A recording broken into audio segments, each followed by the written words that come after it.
बिस्मिल्लाहिर्रहमानिर्रहीम। गुमनाम हीरो के मुअज़्ज़ज़ नाज़रीन, अस्सलामु अलैकुम। दोस्तों, लाइक ज़रूर कर दिया करें, शुक्रिया। आइए चलते हैं कहानी की तरफ। वो कुछ नहीं बोली, शीशे से सामने फैली तंग सी सड़क को देखने लगी जो इसकी जिंदगी की तरह किसी गम गुसार की राह तकती रहती थी। कंदियारो वहाँ से कोई 75 मील दूर था। सड़क से उतरकर हम बाएं हाथ की एक कच्ची रेतीली पगडंडी पर हो लिए कुछ आगे निकले तो हमें वो पगडंडी नजर आई जो एक बहुत ही सरसब्ज इलाके में उतरती थी। कोई 22 मील आगे पहुंचकर हमें कंदियार नजर आया। एक ऊंची सी हवेली हमारे सामने थी। गांव का रकबा बहुत ही कम था, समझे कोई 40 घर होंगे जो वहां आबाद थे। हवेली अपनी तमीर के एतबार से इलाके के दूसरे घरों के मुकाबले में बहुत बाला और बुलंद नजर आती थी। बस भाई, हमें तुम यहीं उतार दो, हवेली तक हम पैदल जाएंगे। यार मोहम्मद ने ड्राइवर को पहुंचकर रोक दिया। आपी ने 100 रुपया निकालकर इसे दे दिया। वो एकदम खुश हो गया, बोला वापसी की जरूरत नहीं होगी। नहीं यार, हम यहाँ चंद दिन रहेंगे, अब तुम जाओ, खुदा हाफिज। ये कहकर यार मोहम्मद ने हमें टैक्सी से उतारा और हवेली की तरफ चल दिया। टैक्सी इसी वक्त नजरों से ओझल हो गई। यार मोहम्मद की सरकर्दगी में इस हवेली तक जाना हमें कुछ अजीब सा मालूम होता था, मगर हम जिस मकसद के तहत वहाँ गए थे वो तो जब ही पूरा हो सकता था जब कोई आदमी वाकई हमारी सही तौर पर रहनुमाई कर सकता। हवेली के सामने हम पहुंचे तो यूं मालूम हुआ जैसे हम किसी तारीखी किले तक जा पहुंचे हैं। इसके वो पुरानी तर्ज के दरवाजे, वो ऊंचे ऊंचे मीनार, वो दरीचे, वो रोशनदान हमारे लिए हैरत का बायस थे। किसी ने वाकई इस हवेली को बड़ी मेहनत से तैयार कराया था। जिम्मेदार का नाम मुकरम अली गुराया था। हमने बड़े दरवाजे पर दस्तक दी तो एक मुलाजिम ने आकर पट खोल दिए। बोला, क्या बात है जनाब, किसे मिलना है? हम गुराया साहब से मिलना चाहते हैं। क्या वो घर पर हैं? जी नहीं, वो थोड़ी देर पहले जीप में बैठकर बाहर निकले हैं। कहाँ से आए हैं आप? हम लाहौर से आए हैं यार, कोई जगह हो तो हमें दे दो, हम उनका इंतजार कर लेंगे। हाँ हाँ, क्यों नहीं, मेहमान खाना किस लिए है, आइए आप अंदर बैठें। ये कहकर दरवाजा अपने साथ लेकर हमें हवेली के दाएं हाथ बने एक जदीद तर्ज के मकान में ले गया। आमने सामने 4 कमरे बने थे और चौथा इनकी नशिस्तगाह के तौर पर इस्तेमाल होता था। अब यहाँ बैठे जनाब, मैं खाना लगवाता हूँ। गुराया साहब का हुक्म है कि मेहमान को कोई तकलीफ नहीं होनी चाहिए। ये तो बहुत अच्छी बात है। दोस्त, क्या नाम है तुम्हारा? जी, मेरा नाम गौस मोहम्मद है। कोई खास काम है आपको? गुराया साहब से। जी हाँ, काम खास ही है। मेरा ख्याल है यहाँ पानी भी मिल जाएगा। जी जी, सैकड़ों मन पानी है यहाँ जनाब, आप चाहे तो नहा भी सकते हैं। ठीक है, बड़ी मेहरबानी है तुम्हारी, हम देख लेंगे। आबी ने कहा। जैसे ही वो बाहर निकला, आबी ने गुस्ल खाने का दरवाजा खोल लिया। मैंने निगहत को सामने के कमरे में बिठा दिया। चादर के नीचे अब भी इसका लिबास फटा हुआ था। यार मोहम्मद, जिस लड़की के लिए हम यहाँ आए हैं उसका नाम आसिया है और वो मेरी हमशीरा है। अच्छा, कमाल है जनाब, ये तो मुझे अभी मालूम हुआ कि आसिया आपकी बहन है। हाँ, अब तो हमें ये बता के शब खैर ने आसिया को यहाँ कैसे भेज दिया, ये बात मेरी समझ में नहीं आती। मुकरम अली कभी कभार इसके हाँ भी जाया करता है। जब आसिया बच्चे से फारिग हुई तो ये भी एक दिन वहाँ जा पहुँचा। इसे लड़की इतनी पसंद आई कि शब खैर को 50,000 रुपया देकर खरीद लाया और अब वो इसके पास है। तो ये बात है। आसिया की शान ही निराली है। खान साहब, आपने अपना क्या नाम बताया है? मेरा नाम हाशिम खान है और ये मेरे दोस्त SGMM पीरजादा कहलाते हैं। मैंने अपनी शनाख्त को इससे बचाते हुए कहा। वो हमें सही जगह पर ले आया था, मगर अभी इस बात का फैसला होना बाकी था कि इस सही जगह पर हम किसी गलत आदमी की जगह तो नहीं पहुंचे हैं। सबसे अहम सवाल यही था। तो मैं कह रहा था कि मैंने बहुत सी औरतें देखी हैं, मगर आसिया जैसी उनमें से एक भी नहीं थी और इसकी इस खूबी की बिना पर मुकरम अली ने इसे खरीद लिया। मैंने दांत पीसते हुए कहा, इसका मजा तो इसको ऐसा चखाऊंगा कि वो फिर किसी औरत को मैली नजरों से नहीं देखेगा। मेरी ये बात यार मोहम्मद ने सुनकर बहुत अजीब सा मुंह बनाया। बोला, ये मुश्किल मामला नजर आता है, शायद आपको कोई कामयाबी ना हो सके। इस मुकरम को औरतों का ठरक है। मेरा ख्याल है हवेली में बीसियों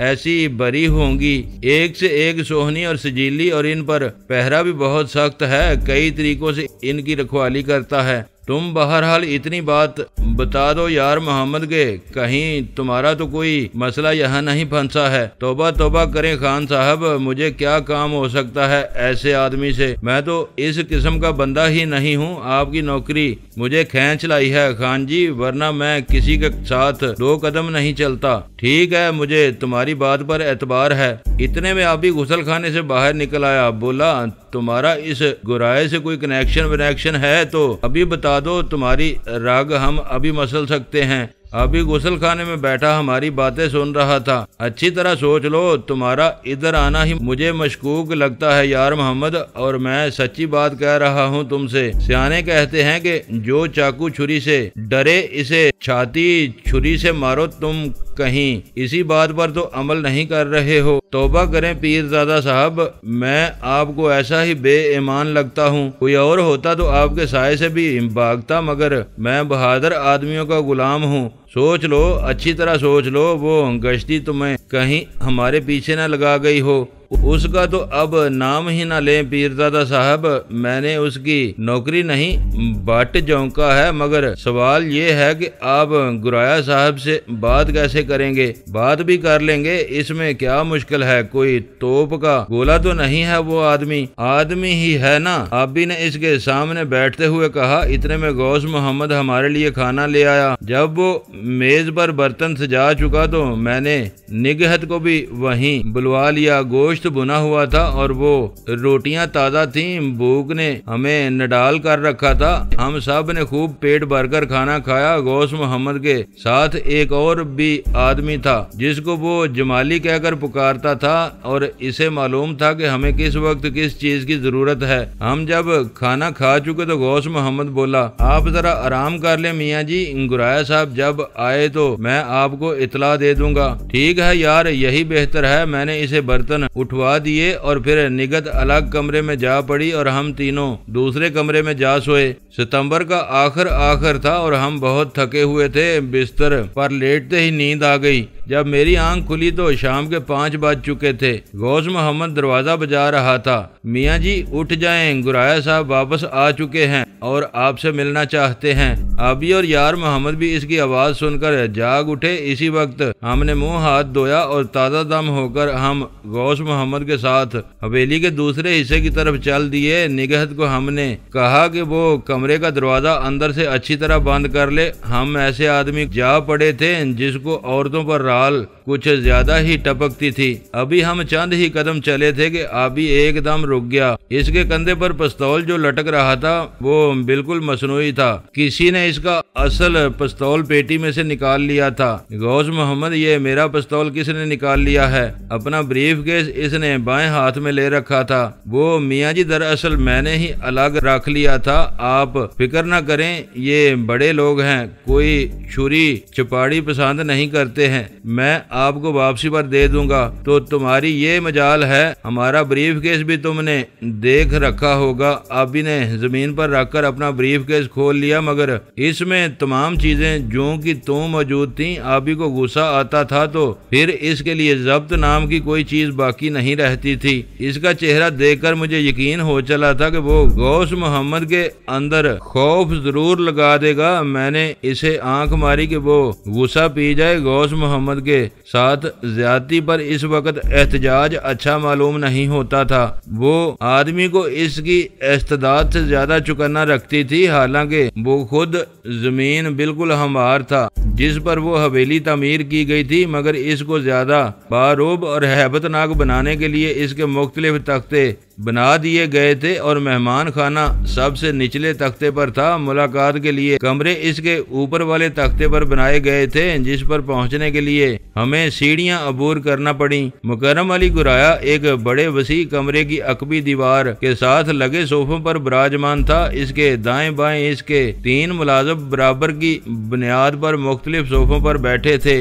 और वो 2 औरतों के साथ शतरंज खेल रहा था। हम कमरे में दाखिल हुए तो इसने अपना अपना हाथ नहीं रोका। एक नजर इसने हमें देखा और फिर शतरंज खेलने में मसरूफ हो गया। इसका रंग गोरा चिट्टा था, गुलाबी आंखें, सतवां नाक, कद 6 फुट से ऊंचा ही होगा और उम्र यही कोई 35 साल थी। इसने दूसरी बार देखने की जहमत नहीं की मगर बोला, क्या बात है गौस मोहम्मद, कैसे आए हो? सरकार, ये आदमी आपसे मिलना चाहते हैं, दोपहर को यहाँ आए थे। ये 3 आदमी हैं प्लस एक औरत भी इनके साथ है। जी जी सरकार, एक औरत भी इनके साथ है। ये अच्छी बात नहीं है नीलो, बेईमानी नहीं चलेगी। तुम्हारा ये हुस्न यहाँ काम नहीं करेगा। इनके लिए क्या हुक्म है सरकार? मेरा ख्याल है गौस मोहम्मद के अभी तुम इनको उधर ही बिठाओ, शाम के खाने के बाद मैं इनसे बात करूंगा। कोई ऐसी जल्दी तो नहीं है ना इन्हें? उसने अब की बार भी हमारी तरफ तवज्जो नहीं दी, हाथ इसका बराबर शतरंज की बाजी में मसरूफ रहा। बहुत अच्छा सरकार, मैं इन्हें 9 बजे आपकी खिदमत में रवाना कर दूंगा। आए भाई जी। सरकार, अभी आपको वक्त नहीं दे सकते, गौस मोहम्मद ने हमारी तरफ पलटते हुए कहा। अभी का दिमाग चटकने लगा, मैं खुद बेहद चुभगी महसूस कर रहा था।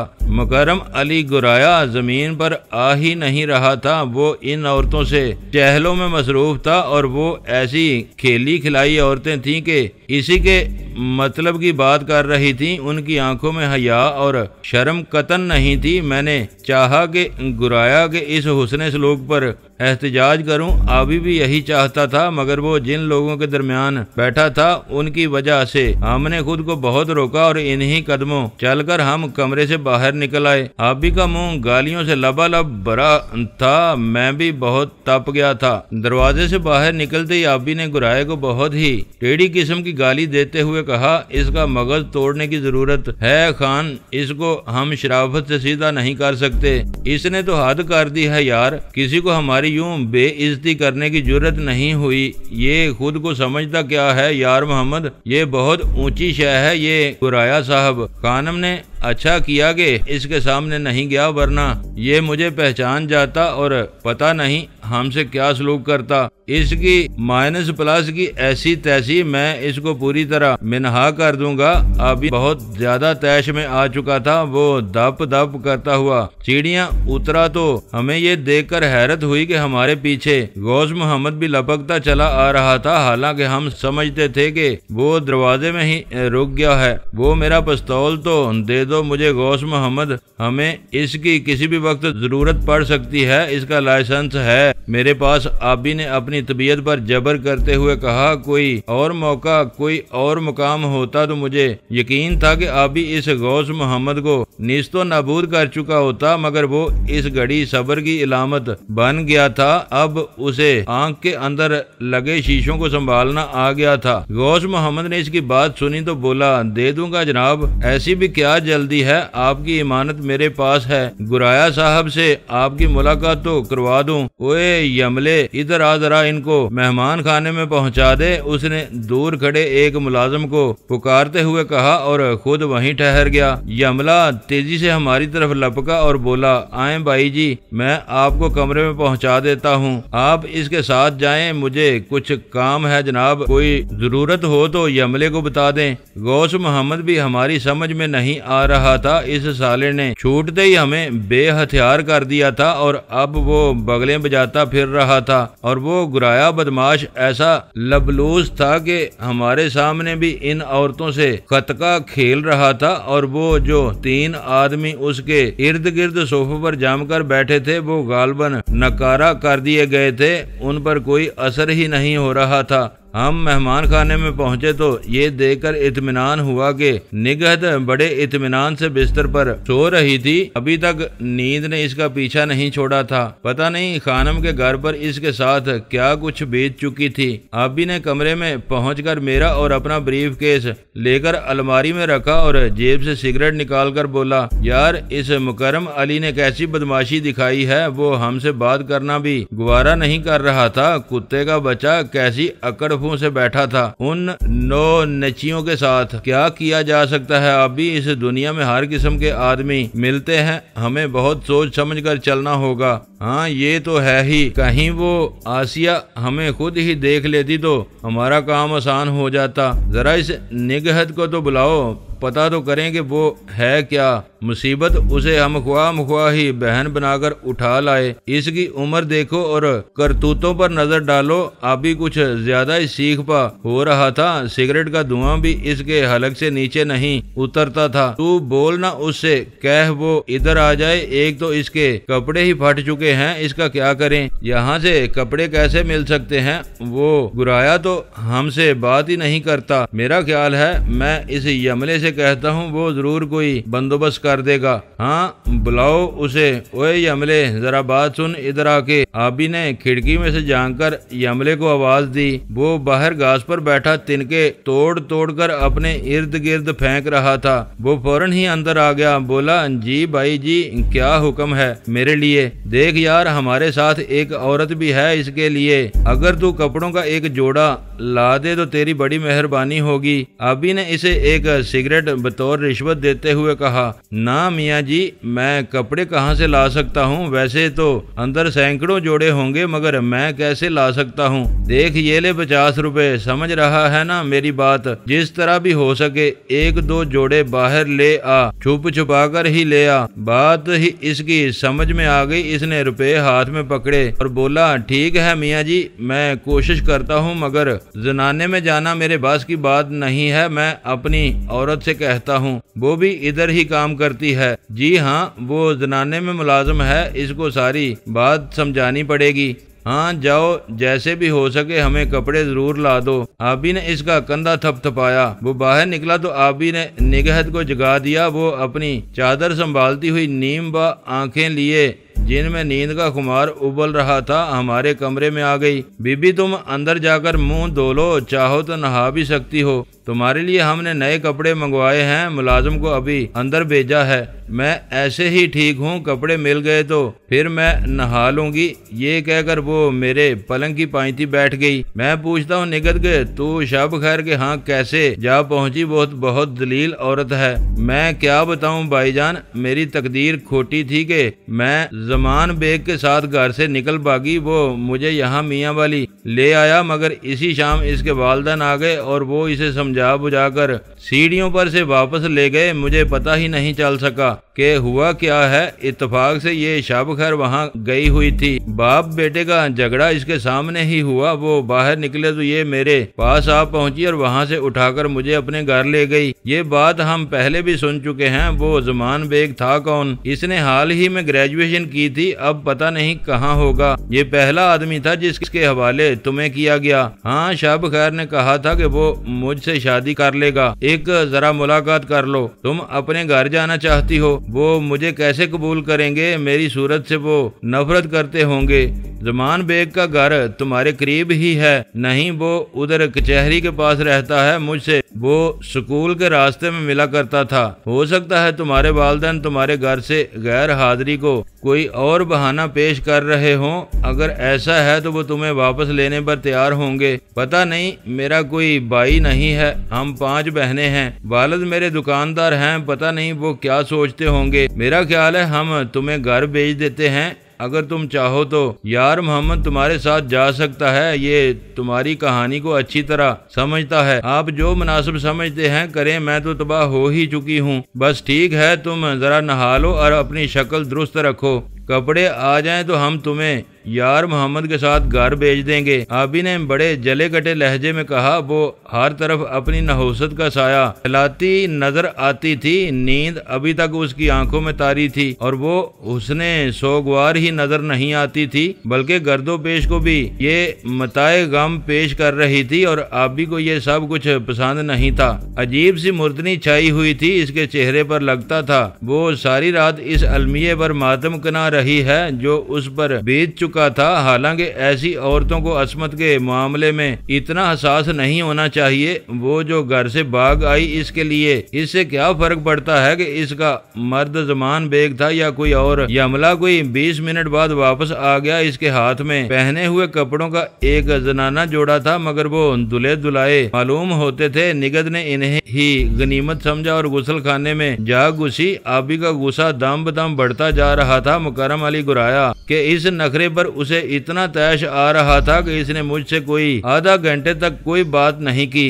निगहत गुस्ल खाने से बाहर निकली तो आबी बोला, देखो बीबी, तुम कहाँ हमारे साथ खराब होती रहोगी, अभी तुम यार मोहम्मद के साथ वापस चली जाओ, ये तुम्हें घर पहुंचा देगा। ठीक है भाई जी, मगर हम जाएंगे कैसे? मेरा ख्याल है बड़ी सड़क से तुम्हें तांगा बस मिल जाएगी। ये लो, ये 1000 रुपया रख लो, तुम्हारे काम आएगा। क्या ख्याल है तेरा? यार मोहम्मद इस इमारत को घर तक पहुंचा देगा। मैं हाजिर हूँ जनाब, इसको घर छोड़ आता हूँ, आप यहाँ ही मेरा इंतजार करें, मैं कल शाम तक वापस आ जाऊंगा। इसकी फिक्र न करो, इसके बाप से मिलकर उसे समझा देना कि वो इसे संभाल कर रखे और इसकी शादी कर दे। अभी तो ये मासूम है, कल को ये तबाह भी हो सकती है। मैं इससे मिलूंगा भाई जी और समझा कर आऊंगा। मुझे उम्मीद है कि वो इसको घर में जगह दे देगा। चल भाई उठ, अब कोई तांगा कोई बस मिल ही जाएगी। निगहत उठी और 1000 रुपए के नोट जेब में डालकर हमें उसने बड़े अदब से सलाम किया और यार मोहम्मद के साथ खामोशी से बाहर निकल गई। महसूस मुझे ये हो रहा था कि अगर कहीं यार मोहम्मद की नीयत बदल गई तो निगहत कहीं की भी नहीं रहेगी और हमें ये कतन मालूम नहीं था कि इस साले का घर गाट कहाँ है। यार मोहम्मद के बारे में हम कुछ भी नहीं जानते थे, फिर भी आबी ने उसे निगहत का सरपरस्त बना दिया। वो दरअसल इस लड़की से निजात हासिल कर लेना चाहता था, पता नहीं इस पर वो आशिक क्यों नहीं हो गया। कोई ऐसी ही बात थी, आबी ने अपने पर पुर्जे इसके सामने नहीं फैलाए थे, वरना तो वो हर खातून की खलवत को अपना हक समझता था। वो दोनों हवेली से निकल गए तो आबी पलंग पर चित लेट गया। बोला, इस गुराए से बात करो जिलानी, इसका मगज दुरुस्त करने की जरूरत है। मेरा ख्याल है कि आसिया यहाँ नहीं है। ये तू कैसे कह सकता है? तुझे इल्हाम होता है। वो शब खैर हमें यही नहीं बता रही थी, मगर हमारी खबर गलत नहीं हो सकती। आसिया इधर ही है, ये मेरा अंदाजा है, जो गलत भी हो सकता है। शाम 4 सू फैल चुकी थी और इसका अंधेरा दबीज था। हवेली के अंदर किसी जगह जनरेटर लगा हुआ था, जिसकी बदौलत हर कमरा रोशन था। जमला जो अभी तक बाहर बैठा हुआ था अंदर आया और कमरे की बत्तियां जलाकर बोला, मैं आपके लिए खाना ले आऊं, किसी और चीज की जरूरत तो नहीं है। नहीं, गुराया साहब को हमारा सलाम बोलो, कहो कि हम एक बहुत जरूरी काम के सिलसिले में उनसे बात करना चाहते हैं। वो आपको फिर वक्त देंगे जनाब, शायद सुबह मुलाकात हो जाए। ये कहकर वो इसी वक्त बाहर निकल गया। हम खाना खा चुके और यमला बर्तन उठाकर वापस चला गया तो मुझे महसूस हुआ कि आबी की रंगत एकदम बदलने लगी है। वो घबराकर पलंग से उतरा और गुस्ल खाने की तरफ लपका, मगर अभी वो रास्ते ही में था कि इसे चक्कर सा आया और वो उलटकर फर्श पर जा गिरा। इसको सहारा देने के लिए मैं तेजी से इसकी तरफ लपका, मगर मुझे यूं महसूस हुआ जैसे मेरे बदन में जान ही नहीं रही। मेरी टांगे मफलूज होने लगी थी। खुद को संभालने की मैंने बहुत कोशिश की, मगर मेरा दिमाग माउफ हो रहा था। मैं तीसरे कदम पर झूलकर फर्श पर जा गिरा। आंखें मिचती जा रही थी। एक मौहूम सा ख्याल मुझे याद है मेरे जहन में उभरा था कि इन लोगों ने इस खाने में कोई ऐसी नशा आवर शय मिला दी थी जिसने जायके में भी कोई फर्क नहीं डाला था, मगर जो बदन में उतरा तो हमें यूं थकाकर इसने नीचे गिरा दिया कि खुद को संभालने की सारी तगोदो बेकार चली गई। कमरा मेरी आंखों से मादूम हुआ और मैं एक लामुतनाही गुप अंधेरे में गार में लुढ़कता चला गया। वहाँ कोई ऐसा शख्स बाकी नहीं था जो हमारी मदद को आ सकता।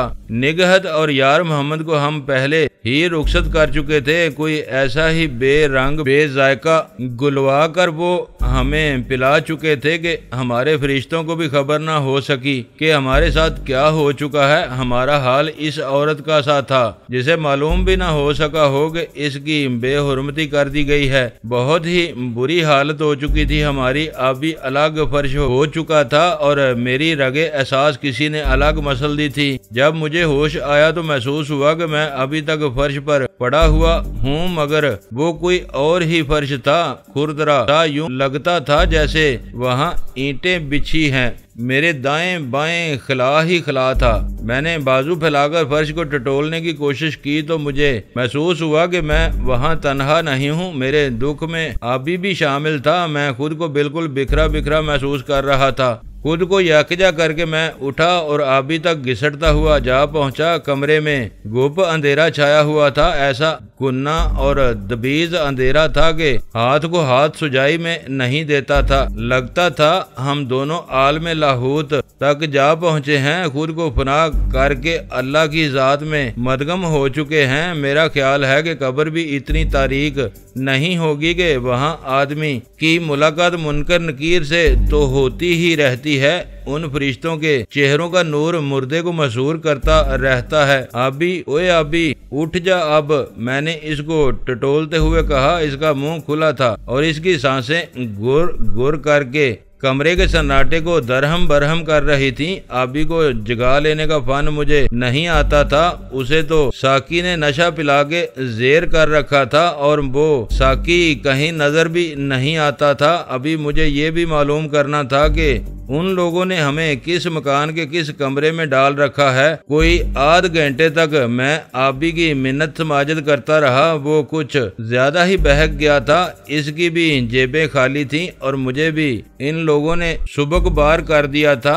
ऐसे में वो हमें नकारा भी कर देते तो हमें पता न चलता। जब आधे घंटे बाद आबी ने करवट ली तो इसकी सांसों की गुर गुर मामूल पर आ गई। ओए उठ भी जा, अब तेरा तो बोलो राम हो चुका है उस्ताद, देख तो हम कहाँ आ पहुँचे हैं। मेरी आवाज सुनकर उसने जुरजुरी सी ली और खुद को यकजा करके वो उठकर बैठ गया।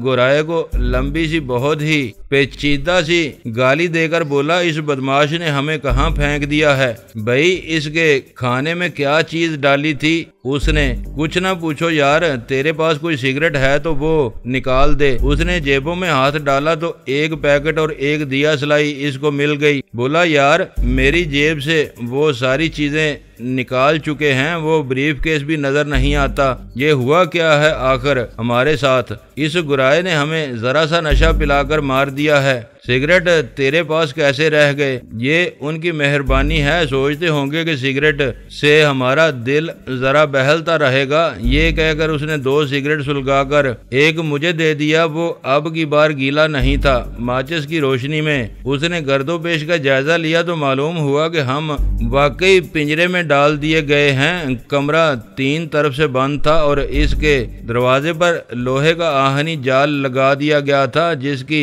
चाबी वो अपने साथ ले गए थे। तो ये बात है, इस गुराए ने आखिर हमें किस बुनियाद पर यहाँ डाल दिया है? आबी ने आहनी दरवाजे को देखते हुए कहा, कोई खास ही बात होगी आबी, वरना इसे क्या जरूरत थी पर ये जुल्म डालने की। मैंने दरवाजे से बाहर नजर डालते हुए कहा, रात अभी बाकी थी। दरवाजे के करीब जाकर मैंने इधर उधर हर चीज पर निगाह डाली। मेरा ख्याल है कि आधी से ज्यादा रात गुजर चुकी होगी। वो तो ठीक है मगर यार ये सरासर ज्यादती है।